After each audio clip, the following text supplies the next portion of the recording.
Assalamu alaykum. Mening ismim Buxalcham.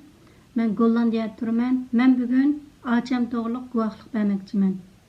Achamning ismi Güzelnur, familiyasi Raziq.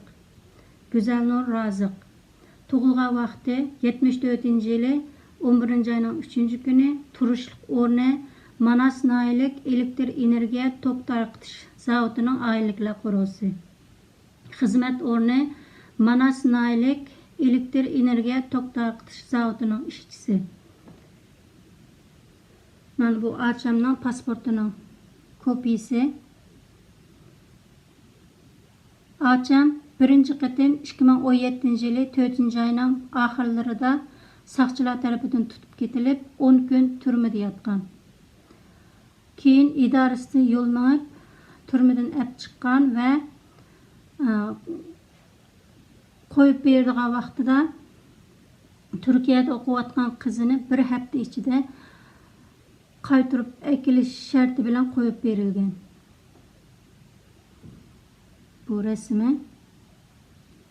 İkinci qatim 2017-yili 5-oyning 13-kunlari atrofida yana tutib ketilgan va 2,5 yildan beri hech qanday xabari yo'q. Turmadimi yo jazo lageridami? Nerede hech qanday xabarini olamadik. Hayotmi ya o'lib ketdimi? Hech qanday xabari yo'q. 2,5 yildan beri. Achamning hech qanday gunohi yo'q. Belkim Türkiye'de